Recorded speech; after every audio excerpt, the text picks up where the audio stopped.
Hello, good evening, everyone. Welcome to blackusa.news. This is Chap with Shared Spaces.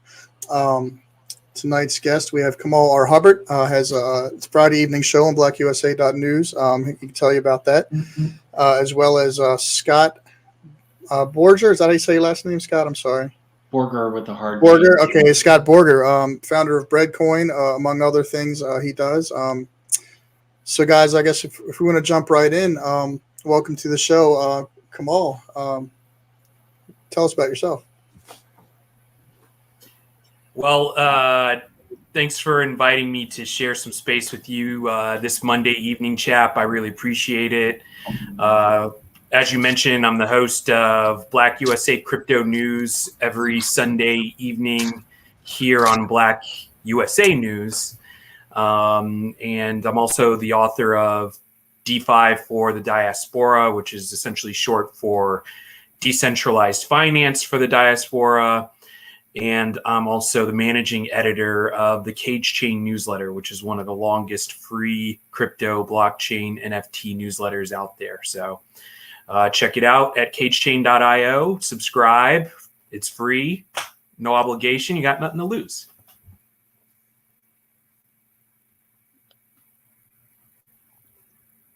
Are you guys on IG as well? The newsletter. Yeah. Well, Cage Chain has an IG page, and since IG is so focused around photos, I try to have the images relate back to what the newsletter is talking about. Some of the oldest or longest subscribers kind of get where a lot of these pieces connect. And I mean, I just talked to a really long time subscriber. He's like, hey, this is such a great newsletter. I'm making money off of it. And I'm like, oh, well, yeah, if you know how to read it, you're right. That's what it's meant to do. So that's always good to hear when people kind of appreciate it in some of the subtleties of the newsletter. Excellent. And Scott, if you want to introduce yourself real quick. Yeah, so my name is Scott Borger. I am the founder of Breadcoin, and Breadcoin is my side passion, but my full-time job is working as an economist. I have a PhD in economics and work for a financial regulator and work a lot on crypto issues and digital assets and in the regulatory space. And so have that perspective as well as thinking about how Breadcoin can be used to be able to provide food for those that are in need, but also to be able to provide kind of a way for the community to connect together and keep money more local. All right. And Quida, welcome to the show. Thank you, Chap. Hello. I was having a couple of technical difficulties, but we are here. Can y'all hear me okay? Yes.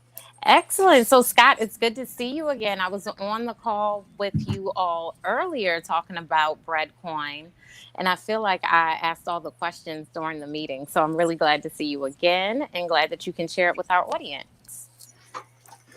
So, Kamal, you are the main event tonight. Where do you want to begin? What would you like to share with people viewing about cryptocurrency? Why is it important to our people? What is the goal and how to get informed enough to get started? You tell me. You're the expert, my brother. Well, I'm still learning a lot of this because there's new projects popping up all the time. Technology is continuing to improve, especially blockchain technology. I started out, well, I also have a compliance background myself. My 9-to-5 job, I do civil rights compliance for public contracts at a local transportation agency out here. So try to make sure that small women and minority-owned businesses get a piece of those government contracts. But before this, a long time before this, when I came across Bitcoin, I was managing research projects at the Stanford Rock Center for Corporate Governance, which is a joint collaboration between Stanford's Law School and Graduate School of Business. I worked with a former SEC commissioner, and part of the research that I was managing was in federal securities litigation. The other part was in global corruption under the Foreign Corrupt Practices Act. So, when I came across Bitcoin and blockchain, I was very cautious. I mean, I had done a lot of my research had covered what happened in the credit crisis that, was an offshoot of the subprime mortgage crisis, obviously, they're intertwined really. But so to kind of see this after banks had kind of pushed the world economy to the brink, certainly the national economy to the brink, here is an electronic decentralized monetary system or peer-to-peer cash system where really the power is in the people and the network rather than merchant banks, commercial banks, central banks. So I thought there was something to that. And I thought it was very interesting. However, once again, having the compliance background that I had, I was very cautious because, I dealt in fraud. So, I didn't want to jump into the next fraud. So I spent 2 years doing independent research on nights and weekends into all this before I actually entered a position in Bitcoin. I mean, hey, unfortunately, if I had not been so cautious and just jumped right in, I'm sure I'd be retired now. But at the same time, too, I mean, I have this commitment to raise awareness in our community about decentralized finance and how blockchain will change the world. So can you, yeah, right now, absolutely. Go ahead, Scott. Did you want to say something else? No, go ahead. Okay. So, Kamal, can you talk about why having decentralized, why that's important? I think about how the value of the American dollar just keeps dwindling and we just keep printing paper and, and building up more and more debt to China or whomever else. Why is it important to have I've asked the question. You can answer it. Well, I think when you're talking about the, money printing that central banks are able to do, I mean, at one point, our money was backed by gold. And, we had a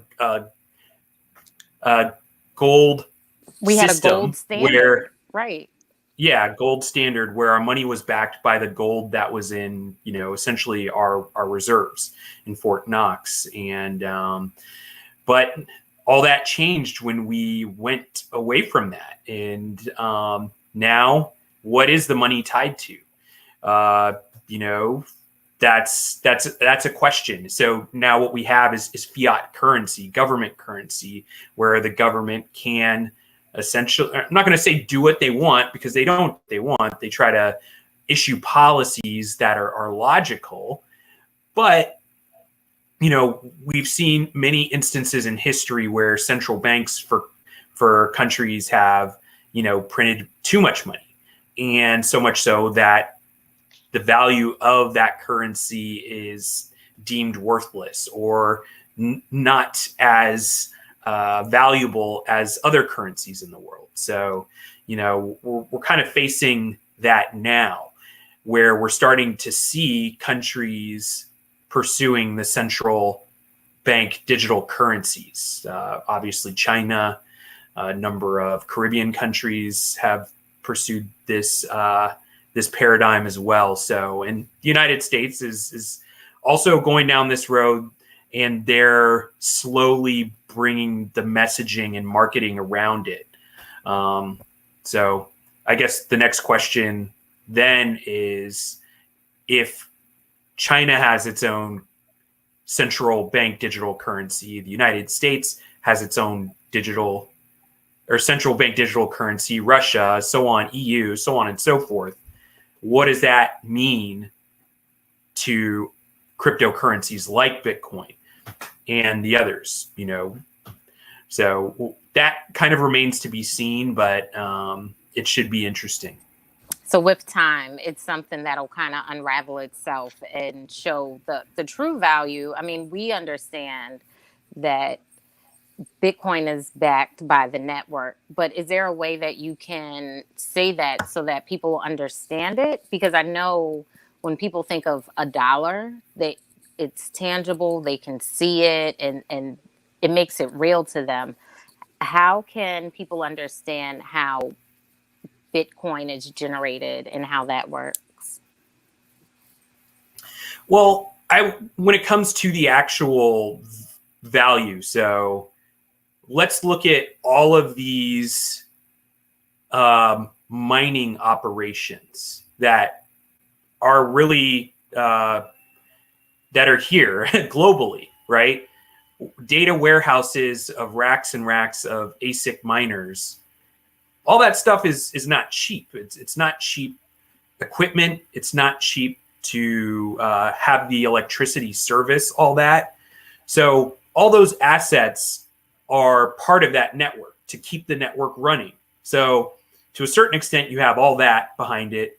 And now what you're starting to see is traditional finance moving into Bitcoin and cryptocurrencies, like a Grayscale Trust, or how PayPal and Square are trying to position themselves, and Robinhood and hedge funds and family offices, so on and so forth, and even venture capital, the money that they're putting into blockchain projects. And so, the money is there.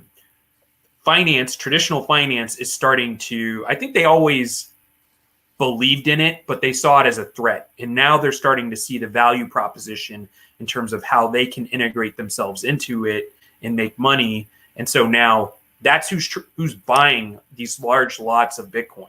Right. I think they had no choice but to decide how to be involved. Otherwise, it would be like the newspaper and online. Like, you'd be left behind. You'd be crazy not to get involved. But to your point, you're saying that these bigger banks are now buying a bulk of the Bitcoin or blockchain. Well, I mean, some banks have been involved. They haven't, they try to make it seem as though they're not. But what's happening now is a lot of their clients are like, their wealth management clients are coming to them and saying, hey, can I get Bitcoin in my portfolio? Will you manage Bitcoin in my portfolio? And some banks still don't support going down that road. Some are working on integrating it and having, custodial services for it. But I think it just became a thing where, clients would go to their bankers, say, hey, I want Bitcoin. Can you guys buy some for me? And they say, no, we don't support cryptocurrency, or we don't have a current cryptocurrency operation in our bank. And then their client will say, okay, well, hey, I'm going to take $25,000 out of my portfolio and go buy Bitcoin somewhere else. And so what are banks supposed to do at that point? I mean, they don't want to lose their clients. They obviously don't want to lose that money. So what I saw a lot of this year is banks issuing reports in terms of, the outlooks on cryptocurrency and informing their clients what they're doing to begin supporting cryptocurrency investments.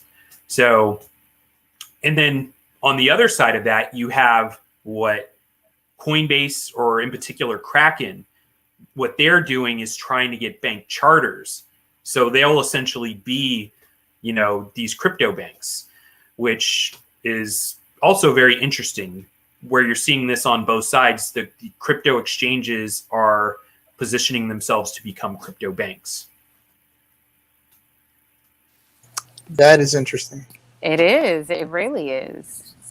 So, Scott, Oh, I just had a quick question for if Scott had a comment on what was said so far as outlooks from banks and like credit unions and traditional institutions.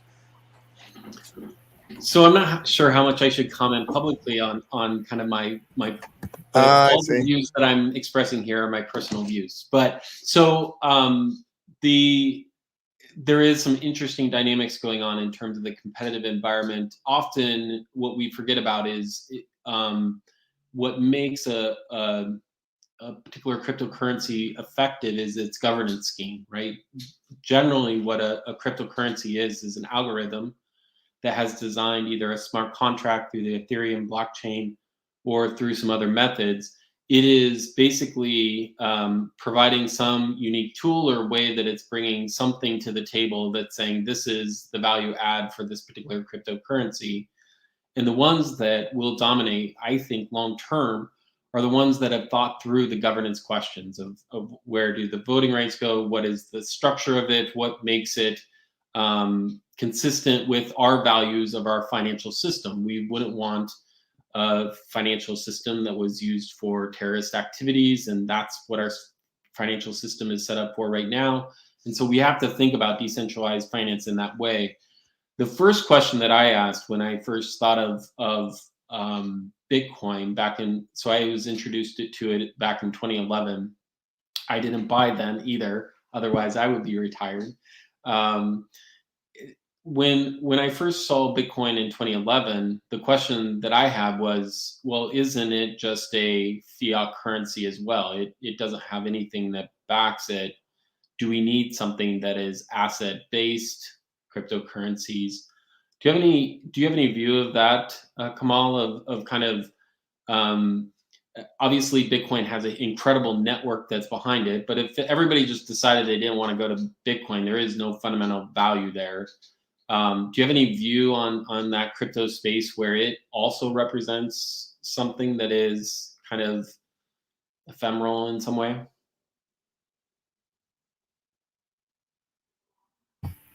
No, I agree with you too on that point, because it is just that it's completely speculative, and there is nothing tangible backing it other than, once again, the network and the people who are supporting the network. But yeah, I mean, the real value of Bitcoin, because in my mind, what it is just like you said, it's ones and zeros, it's data, it's photons, right? So it's nothing that we could actually put in our hand.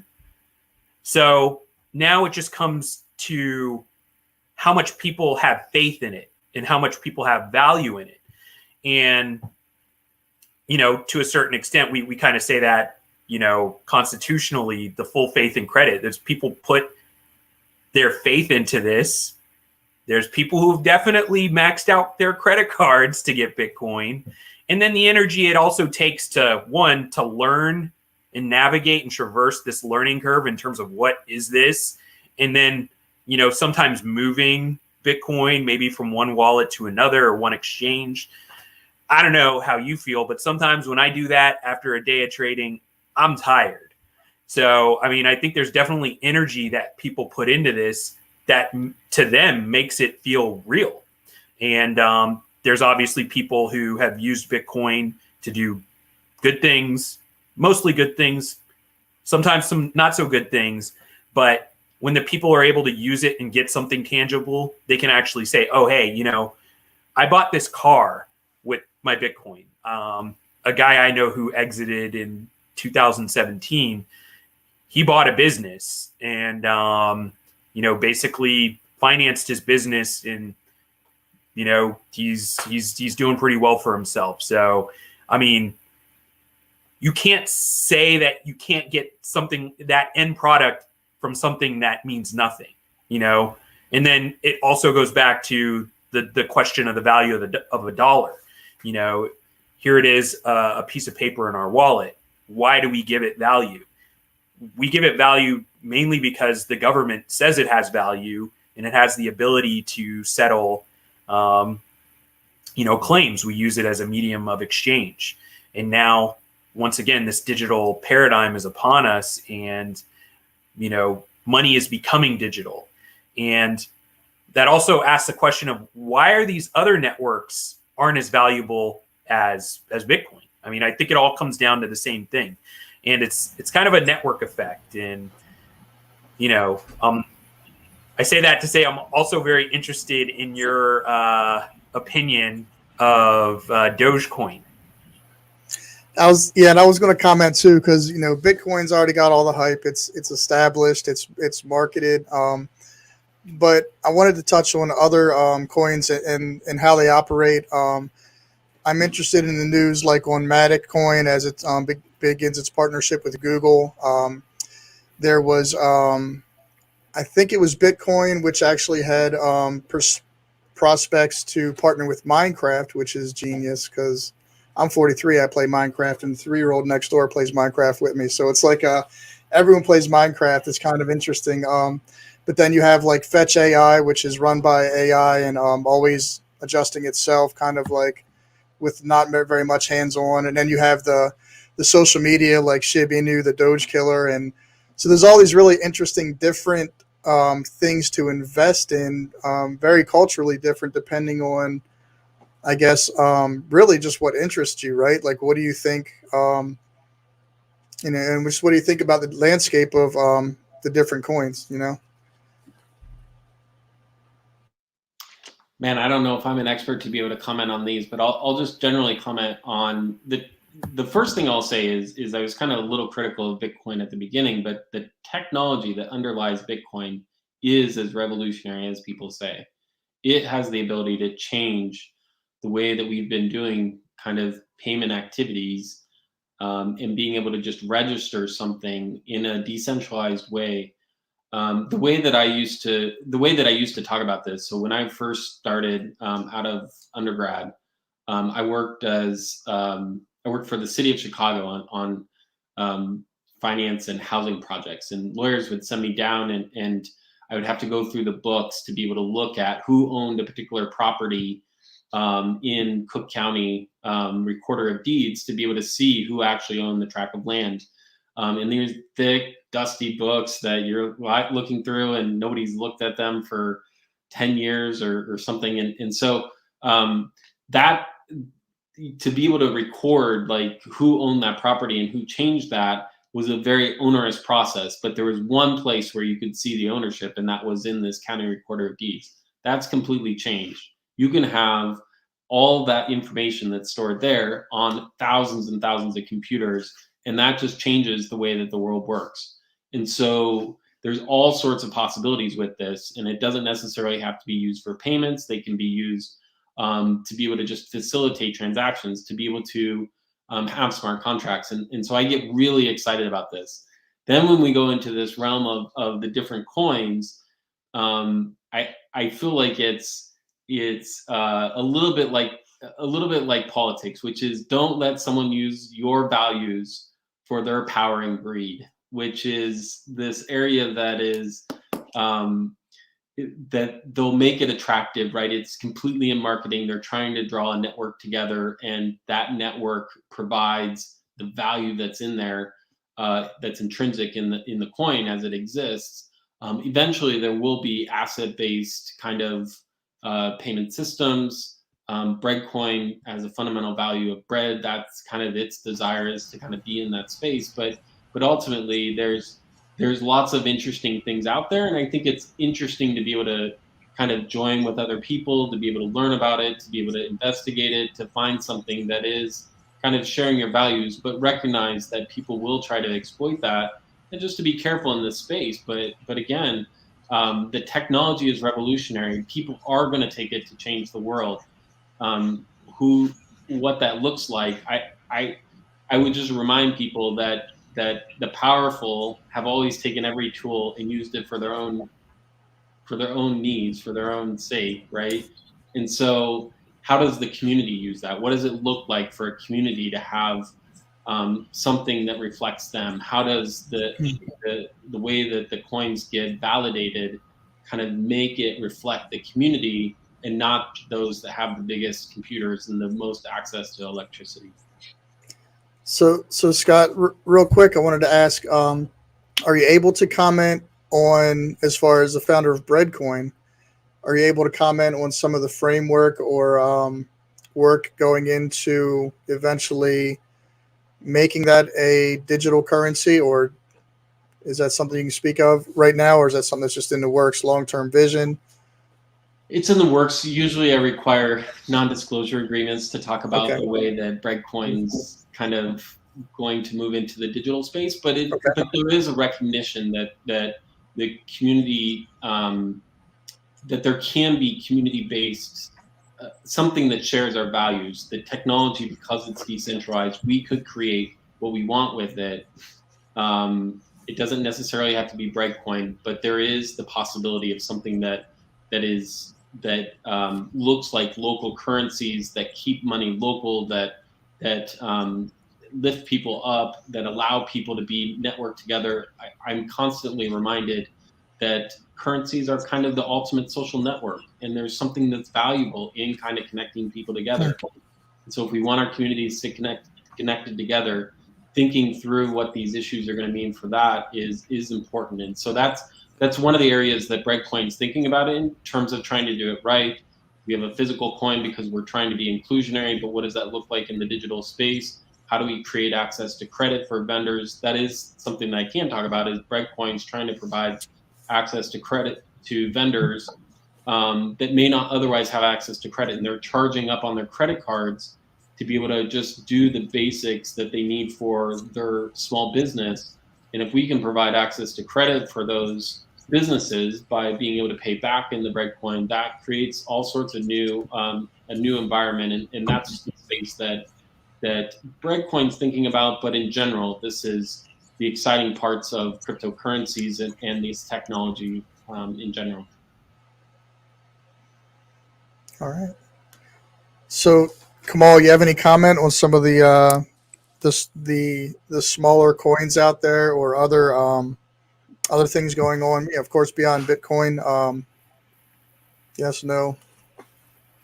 Yeah, well, I mean, I think it's also important, when people watch shows like this, and we talk about a lot of different projects. Is none of what we're talking about is financial advice or legal advice or tax advice. And so it's always good to put that out there. This is for informational purposes only. But,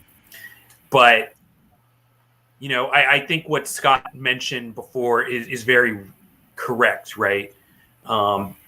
When we look at use cases of certain cryptocurrencies, right? I mean, we look at coins like Ethereum or Chainlink, or even Matic, right? They have a very focused and very narrow use case in terms of what those projects are there to, or the problems that they're looking to solve. Projects that don't have use cases and are predicated off of memes or jokes, to me, have not been attractive. I try to go where the technology is, or where there's promises of technologies that are going to improve, life, or, to a certain extent, if you're an investor, that makes sense from a financial standpoint. Gotcha. But the issue with a lot of some of these meme coins is that, just like Scott said, they have no technology or no problem that they're looking to solve, but they have a lot of marketing and can get people to believe in whatever value proposition they're putting forward. And then when they do get that network effect, the price of the coin goes way up. The people who have the highest holdings will exit and leave. That's pretty much a typical pump and dump. So those are things that I think people really need to be aware of, is like when they're looking at projects and, you see a lot of people are in it, who are the biggest people who have the largest holdings? Is the network dispersed among a lot of people in the network, or is there 4 or 5 people who have a lot to gain if the value of that coin goes up? But you did mention some projects that I like personally. I make it pretty known I do like Polygon Matic. I like what they're trying to do as a layer 2 scaling solution to Ethereum, especially since the EIP 1558 or 1559 London didn't really work out the way that it should have, which would have lowered the cost of gas fees on Ethereum. I think the good news is that transactions on Ethereum are a lot faster than they were before the proposal, but the cost of gas has not gone down on Ethereum. And to a certain extent, it makes me wonder, when Ethereum 2 is going to be fully deployed.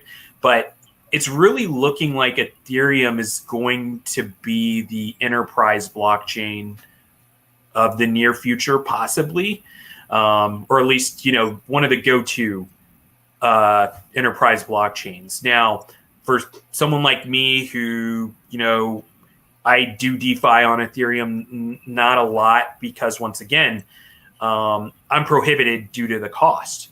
But if a JP Morgan Chase wants to deploy projects on Ethereum, paying $100 for a smart contract interaction for them, that's nothing. Whereas for me, I'm like, okay, I got to wait till Saturday morning at 3:15 a.m. when most people aren't trading to do something like that. So, we'll see what happens. But once again, I think Ethereum has shown that it's very resilient. There are some issues with it as well, like any technology, but it's looking like businesses are starting to really look into that Ethereum virtual machine style of blockchain and starting to rely upon it. Yeah, one of the things I wanted to add is I was listening to you guys speak about the different things that we should consider and or analyze when we're thinking about the different coins is diversity, equity, and inclusion. Like in so many ways, the coins diversify the different ways that we're going to look at where we're putting our time, our energy, and our money, especially knowing that some of these coins have, a social impact like Breadcoin, or can be better for the environment, or, has some sort of technology behind it that is open to everybody, not just people with an iPhone or whatever the case may be, but it's opening up, the market to kind of share this, I want to call it a new technology so that everybody can be involved. And so I love the idea of Breadcoin being tangible and then maybe one day being, this mythical kind of coin that people saw grow and now they understand it. And now it's not foreign and they're not afraid of it and everybody can benefit. And now it's a common language. It's not like this high level thing that people are thinking of because it's nothing that they can touch, see, or even have a conversation about. So I thank you guys for breaking it down for us and putting it in for what I feel like layman's terms as to how I can understand it and then how I can begin to get involved and look at the different coins and companies and how they're interacting. I think that's a great way to think about it, and I'm keep your coins accountable. Look at one of the great things about the decentralized ledger is that they are making the transactions public. Do they look or share the values? One of the things that is really exciting for me in terms of Breadcoin is that it's going to the businesses that you'd want to support, because those that are looking for a meal are going to the vendors that are in hard-hit communities. And so the money is going to where you'd want it to go. It's going to the parts of DC, the parts of Baltimore that needs a little support and revenue, that needs a little bit of encouragement. And so to me, it's always, if the coin is primarily traded by billionaires, then is it really sharing your value? Is it look any different than our general currencies? Do the coins look like and support the local community? That's where it gets exciting. And if it's designed in that way, if it's structured in a way that is meant to be encouraging and empowering and lifting up a community, it should look like that on the ledger. It should look like that in its transactions. And so I like that emphasis that you bring to it, Quida, that is what the coins should do, and we should think about that when we're looking at the coins in terms of what's next. Yeah, I mean, if you really want to have a social impact and an equitable impact, like this is one of the quickest ways to start looking at the financial institutions in a more equitable way where people have access to everything, like there's so much access that is being blocked with credit and bank accounts and ID and just, the population that I work with people being housing insecure. Like you can lose your house and lose all of your ID and all of your money and all of these things. And how quickly can you get back up? But knowing that, there's a coin that can one day, control the community in such a way that those kinds of things won't matter. Like I look forward to that type of diverse and almost perfect world, right?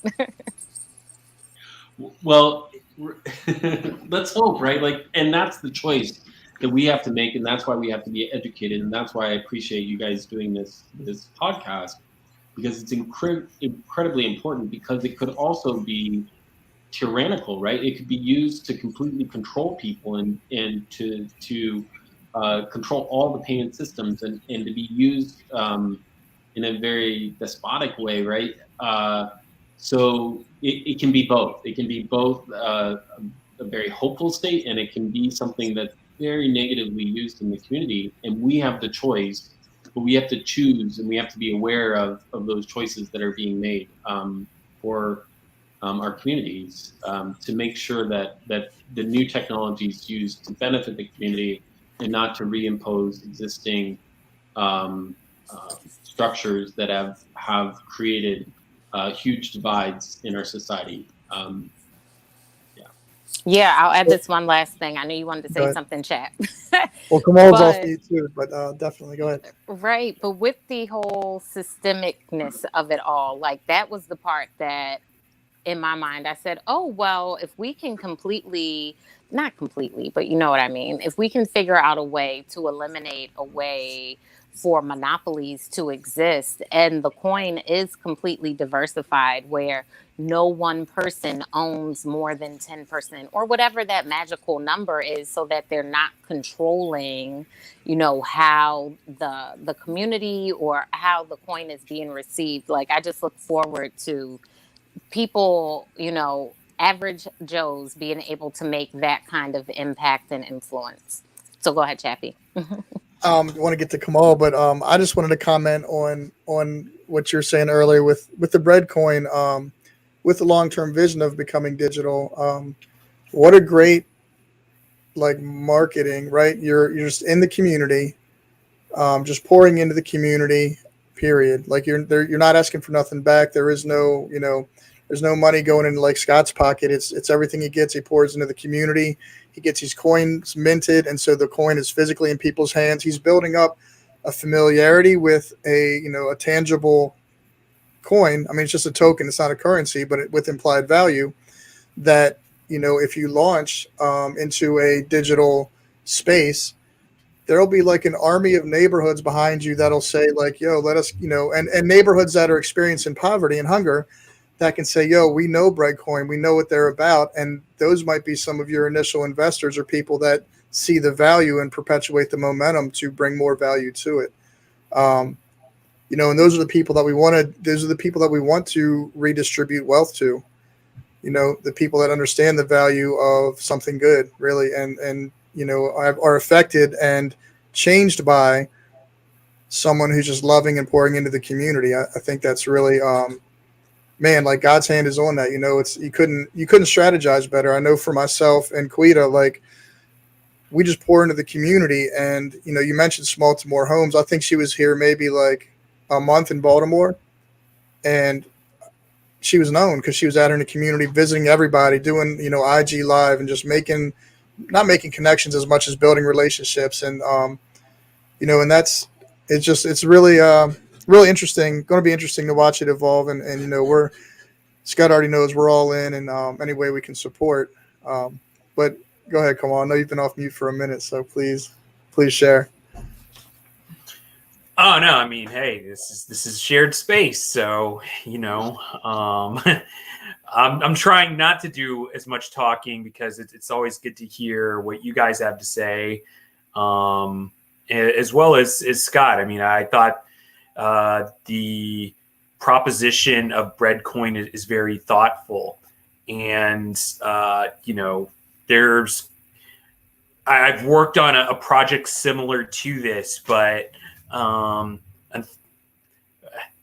maybe I shouldn't get too far into it, but it was a public-private partnership situation, and where it came down to public funding, things got a little sticky because obviously this institution is a steward of public funds, so you know they have to really do their research and understand it. So that aside, once again, Breadcoin has a lot of promise and it's good. But, you know, that's just one aspect of, you know, one system. I always wanted to talk to Quida about the idea of having like a Baltimore coin, right? Where it's a coin similar to Breadcoin that is helping people attain housing, you know.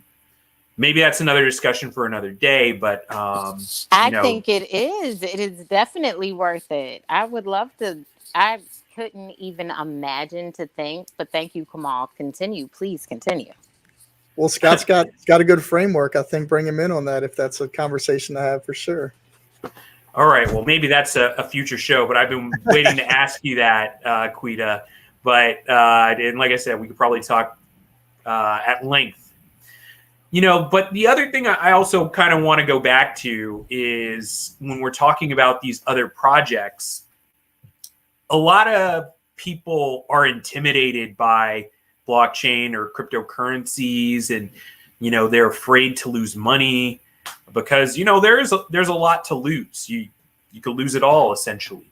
But some of the things that, you know, projects like Doge or in their communities and Shiba Inu's communities, they have a certain enthusiasm and an excitement behind them, which you don't see with other projects. And the ability for people to be in those communities and have fun with it, to me, it attracts new market participants. You know, my whole thing is a lot of times those new market participants can be taken advantage of. But if they have the understanding that, hey, I'm not putting in more than I'm willing to lose. I want to have fun, learn, and if I have the chance to make money doing it, really, what's better than that?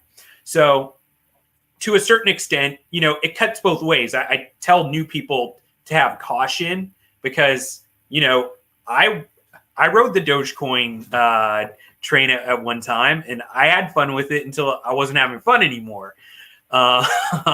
And so, you know, but what it did was it allowed me to adjust, you know, my overall outlook. And, you know, once again, I think those projects do bring a certain energy to crypto that, you know, is very lighthearted. And to me, it forces some of us to not be so serious about what we're doing in the space. And which is good. We need that.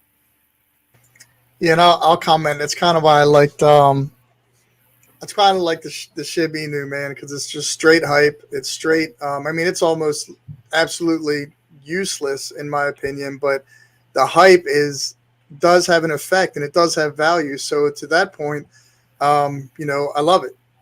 You know what I mean? I just. Like you said, it's just the energy around it, the excitement around it. It's purely social media based as far as I understand it. But just fun to watch, right? Fun to check in on and say, oh, well, what's it doing today, right? Because you never know. Yeah, like I said, I like that energy. It's good to have it in a space where people obviously take this stuff way too seriously. But at the same time, it's money, right? People take money seriously, so I understand that. But it's good to have that levity.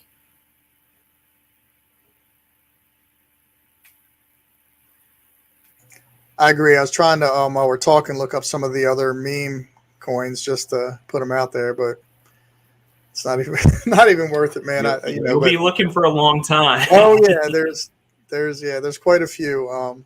But like you said, they bring some levity to the project, to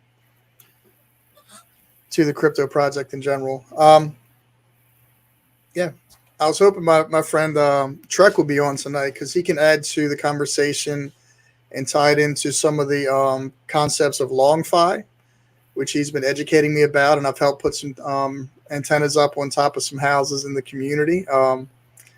And just to add to the culture of how our culture is changing, becoming more digital, and while becoming more digital, not allowing one person to hold on to all the information or all the wealth associated to it, but really, in today's culture, is we're kind of the OGs now at 40 and 50, but these younger guys catching on real young and even proliferating further to redistribute wealth, to redistribute, to re-educate knowledge. I'm really encouraged by. When I grew up, I was pretty much clueless, not woke, just in tunnel vision. But around me, I see so much energy being put into educating each other. Everybody lifting up other members of the community. You always have those who are out for themselves, but I'm just really encouraged by what I see, specifically in Baltimore around us. We don't lack servants in the community. We don't lack nonprofits. We don't. In fact, in Maryland, we have over 35,000 nonprofits in the state of Maryland, which is 10,000 more than we have retailers. That said, we should be in a lot better shape than we're in. However, the people out there with the good intentions exist. We just got to kind of retrain them for the context of who they're serving and how they serve. But yeah, we live in an encouraging culture, I think, and despite all the disparity around us and hopelessness, you got guys like you and Quida and Scott and people who really, you want people to be educated. You want people to have a wealth of knowledge and a wealth in their bank account so that they can have a better quality of life. I always point back sometimes in conversations to research I do is like, I'm saved, so I stand on the Bible as my truth and my path of faith. And that's not for everybody. But I also marry that knowledge with the knowledge of our ancestors. I'm part Native American. I'm Sicilian, so I'm part African and Italian, and all of our native cultures, no matter where you're from, they kind of all point to a basic knowledge that we've really abandoned, where they existed for thousands of years without politicians, without police, and without jails, and they thrived, right? So there's got to be a way for us to get back to that. But who knows what that path looks like, but it can't happen. It's happened before. Yeah, it wouldn't be an easy path to say the least, considering that.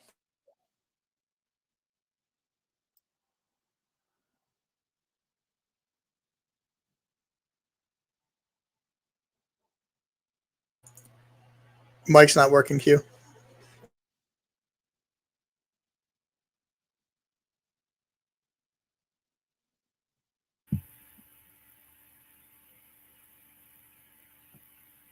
You're on mute now. I think I'm back. Sorry Yeah. about that. So I'm on my phone this time, guys, and it's doing some weird stuff. So thank you for bearing with me. Thank you for bearing with me. But Chap, I think to your point with all the nonprofits and all the goodness that's going on. I think that we need to continue to have these conversations so that we know who the nonprofits are and that we can partner with one another rather than continuing to create the same, programming over and over again, and rather collaborate and, build bigger, better, stronger, faster, smarter programs. And I think shared spaces is absolutely one of those places where people can do that. So if there are other organizations, nonprofits, authors, business owners who want to pour into the community, into youth, hit us up. Like, let us know, contribute to the conversation. And I think that we can continue to have these types of conversations and continue to talk about the coins and financial literacy, because it's also one of the things that, contribute to the lack of housing, in addition to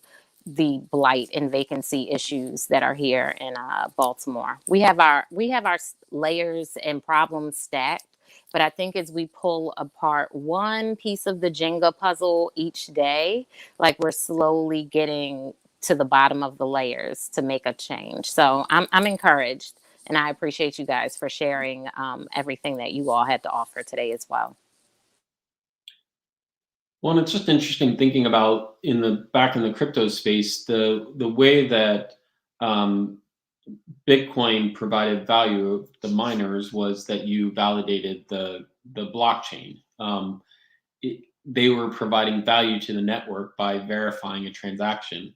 It would be interesting for this technology to be used for those who show up in the community in a way that's very specific, right? That those that show up that are doing this work, this good work in the community. And we've met dozens and dozens in DC and in Baltimore that are community mayors, and everybody knows them. And somehow to just be able to record that and just say, you provide value to the neighborhood, we need to recognize that and show that. And that's what's possible. And so it's exciting to think about just the many different people that are showing up to try to do good, and just to maybe think, man, technology might be able to say, hey, you're providing value to a community. Let me recognize you for that. It would be fun to see the technology used in that way. Scott, it's more than fun. It would be the untangling of why I think that nonprofit work is still so subjective to systemic oppression, because it's still at the beck and call of who deems these populations, these initiatives, these communities important. But it doesn't matter who thinks it's important. I'm going to continue to do the work in West Baltimore and East Baltimore and these communities, regardless of whose grant supports it or whose foundation thought it was important. So to your point, the coin in that way would completely turn nonprofit ideas and community organization on its head. I would love that. I think that is a conversation, Quida, because instead of the whole decentralizing the finance, right? Like, instead of going to the Hopkins or the university or the government begging for crumbs, we implement, if we can implement this cryptocurrency system to somehow serve the community and the people in the community, if you got 1 million people paying attention and they're giving you $1 a day, it's $1 million a day, right? So I think the little things like that can add up. And in Baltimore, come on, we got to say, and we all we got, we all we need. We try very intentionally not to ask nobody for nothing when it comes to the money in Baltimore. When it comes to, Hopkins dangling a little $1 million grant in front of you, that's crumbs for them, right? And then they put you through the ringer. They take you away from your community you're serving to deal with the process, and then they end up giving it to somebody else, So it's a struggle, but I think intentionally directing these kind of systems into the community somehow would be literally revolutionary. I mean, that's part of the reason why I wrote my book, right? Because as I saw last year with the shutdowns, money becoming more digital. So money no longer, and we had coin shortages too, right? So we went from having, this metal money coinage that went to paper money, and now it's digital. Once again, it's going back to ones and zeros and photons and data. This is to me, it seems like it's a good time to fundamentally rethink what is money. And part of that is what cryptocurrency is all about. You have to rethink money. Now, when people say, how much is one Bitcoin worth? One Bitcoin's worth one Bitcoin. And what does that mean? One bread coin's worth one bread coin. What does that mean? $1 is worth $1. Well, what does that mean? That's where we really have to go back to. And I'm on a mission now. I'm writing a second book that talks about all the things that we should be doing before we even think about entering crypto markets, right? How we should be looking at money. Obviously there's the financial literacy piece with budgeting, saving, investing, debt management, and things like that. But then you as a person, you have a relationship with money. Why is money important to you? The first thing people are going to say is, well, to pay the bills, dummy, right? Yeah, but what are you going to do to pay those bills? And then in the decentralization that we're seeing with money, there's going to be a value in terms of what people are going to do what they need to do to eat. There's going to be a value, once again, that people will place on making sure that their neighbors get something to eat. And that's how we need to start thinking about this, not just the 9-to-5 grind. We're starting to see this isn't sustainable. It's not sustainable for our nation. It's not sustainable for our family. That's why people are saying, hey, I don't want to work this 9-to-5 job anymore. And what's going to happen is it's going to play into automation, where now robots are going to be doing these low paying jobs. And how are people going to sustain themselves? I see a lot of people kind of using that argument as an avenue of, oh, we're headed towards communism. I'm like, well, no, I don't think it's that cut and dry. I think we need to fundamentally look in the mirror and say, okay, hey, what do I do that brings value to this world? What do I place value in terms of myself? How do I value my time? And what can I do to give back? And how much value does that also have to society? Yeah. That's a great point. What's the name of your book? Chap, you're on mute. Oh, it's right. Yeah. It's on the banner right there. D5 for the diaspora, creating the foundation to a more equitable. And where can we pick it up global at? Is it on Amazon? Yeah, you can find it at my website, www.kamalarhubbard.com. It is currently in Amazon, Barnes & Noble, Target, Walmart. However, I'm really rethinking those distribution deals. I mean, I am a customer of Walmart. However, I'm not liking their practices when it comes to their workers. They do a lot of great things for workers too. They have a lot of great programs for some of their workers, but then, the ability for workers to unionize, I think, needs to be something all businesses are open to and aren't trying to stop workers from engaging in. So I don't know. Like I said, I'm starting to have reservations just because of all the things that, I've heard lately about Amazon. Doesn't mean I won't continue to support them as a customer, because that's fine. Everybody can go straight to your website. We don't even have to name those third-party websites. We send them straight to the source, okay? Yeah. Well, I just say that to say, hey, there's good things Amazon's doing. There's some not so good things Amazon's doing. So, but yeah, go to my website if you want to buy the their book. taxes. I'm going back on mute. Well, look, we're at an hour mark, and I just want to appreciate and respect everyone's time. So, Quida, thank you for getting on. Kamal, thank you for your time, and please, Kamal, if you want to give a real quick shout out for your show on Fridays. Sure. Well, yeah. Once again, I want to Am I mute? No. Can No. you hear me? Yeah. Yeah, we can hear you. Okay. Well, once again, I want to thank you guys for sharing your space with me. I'm Kamal Hubbard. I'm the host of Black USA Crypto News on Friday, 4 p.m. Pacific, 7 p.m. Eastern. So check me out then. And it's been great being on the show. It's been great to meet you too, Scott. Yep. And Scott, thank you again for your time. We had a great Baltimore Breadcoin meeting today that you can reach out to me or Quida or Scott at breadcoin.org and get more information and kind of see some information we gave out today for Baltimore and find out how to plug in. Any last words, Mr. Borger? It was a privilege to share this space. I love what you guys are doing. Kamal, it was great to meet you. And I love that you guys are having this conversation. It's an important conversation to have. All right. Thank you guys very much. We'll see you Friday, Kamal, and everyone else will see you next Monday. Thanks. Peace.